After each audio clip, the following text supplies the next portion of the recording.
koji prihvataju da je čovjek stvoreno biće, reći vam da je svrha da je čovjek stvoreno biće, dakle, a da je svrha njegovog postojanja da učestvuje sa svojim tvorcem u najvećoj misiji koja postoji u svemiru, a to je misija stvaranja dobrih ljudi.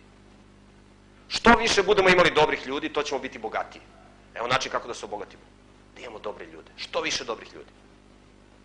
Znači, mi treba da se osposobljavamo da stvaramo dobre ljude. Ako imamo dobre ljude, imat ćemo i zdrave ljude, imat ćemo i dobru ekonomiju, imat ćemo i dobru porodicu, imat ćemo dobru državu. Imati dobrog prijatelja je najveće bogatstvo koje čovjek može da ima u svijetu. I najveća umetnost i najveće dostignuće u ovom svetu nije napraviti veliku kuću i napraviti milione dolara. Najveća umetnost je napraviti dobrog čoveka. Danas na planeti Zemlji, nažalost, ima jako malo dobrih umetnika. Da vidimo ko će da se pohvali time da je napravio dobrog čoveka. Hajde da vidimo.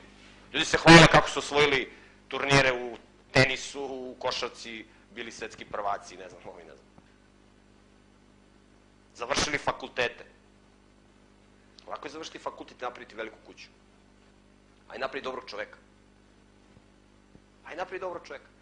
Ajde ostvari svrhu svog postojanja. Vidite, ljudi koji tvrde da je čovek stvoren, oni kažu da je svrha postojanja čoveka da učestvuje u velikoj misiji stvaranja dobrih ljudi, u stvaranju bogatstva, u stvaranju svemirskog bogatstva. To je ono što vredi u univerzumu. Svi oblici destrukcije se promovišu kao izbor u životu, pravo u životu. Zašto? Zato što dominira teorija da je čovek nastao slučajno. To je najvažnija teorija u ovome svetu. Na toj teoriji počivaju sve druge teorije. Šta je danas najveći biznis? Najveće bogatstvo. U tom konceptu najveće bogatstvo nisu dobri ljudi, nego novac. To je taj narkomanski način života. Treba nam novac da bismo se drogirali. Znate, vi kada hoćete da stvarate dobre ljude, vama ne treba novac, vama treba karakter. Vama treba karakter. Kad imate karakter, kad imate znanje, vi kad imate pravo znanje, vama ne treba novac.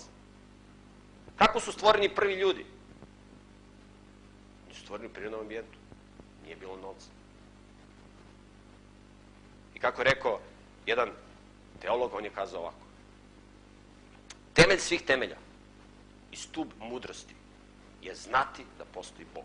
Da postoji, kako je on rekao na hebrejskoj, Matsui Rishon, primarna egzistencija, prvi uzrok. Vidjet ćemo zašto je to važno. Kasnije. Da postoji tvorac, da postoji Bog. To je temelj svih temelja i stub mudrosti. Da postoji tvorac koji je stvorio i koji je uneo svrhu.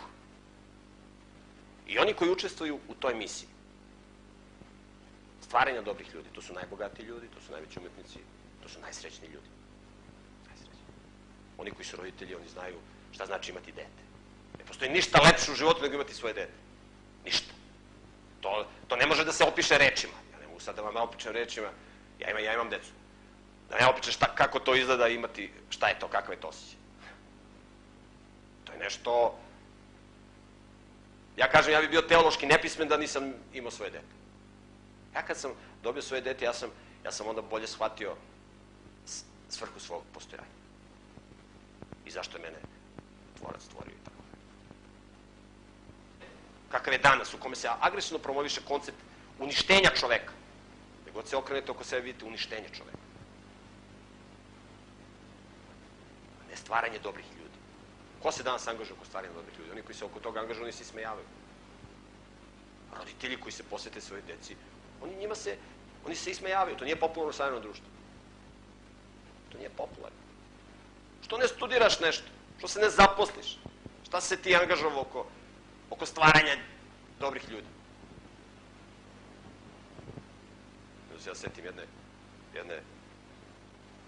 jedne bake koja nije nikad išla u školu, koja je ceo život bila sa svojom decom, ima 5 dece. Ja nisam vidio srećnu ženu u životu. Ona je ceo život provela sa svojom decom. Uživala je u njihovom karakteru, oblikovale njihove karaktere. Danas ta deca i njihova deca, odnosno njeni unuci, trče da ugode toj ženi. Ona je nepismena, ona ne zna da čita, ali to njoj, ona je jako bogata. on je jako srećan, jedan od retkih srećnih ljudi koje ja znam. Ali u svakom slučaju u ovom svetu, ovaj kakav je danas, u kome se promoviše koncept moralnih, koncept lažnog znanja i koncept relativnih moralnih standarda, u kvalitetno da živimo. Mi sada treba da počnemo taj srećan život. Imamo sve što nam je potrebno da srećno živimo. Bez obzira na okruženje. Možete da čitate bezbrojne iskustva ljudi koji su bili u zatvorima, u konclogorima, koji su kvalitetno živjeli. Ja sam imao priliku da upoznam takve ljude, koji su bili u zatvoru, koji su živjeli. Koji su dobro živjeli, srećno su živjeli. Čovek koji je izgrađen karakter, njemu ne treba puno da bi kvalitetno i srećno živio. Čovjek koji je loš karakter, njemu možete da date brda i gradove, milijarde i milijarde, džabe. Čovjek bez karaktera, to je najsiromašnije, nešto najsiromašnije što postoji u svetu. Čovjek bez karaktera. Najlakši način da naš čovjeka upropastite, date mu novac. Jer čovjek koji nema karakter, on će da se uprosti. On će to da zloupotrebi.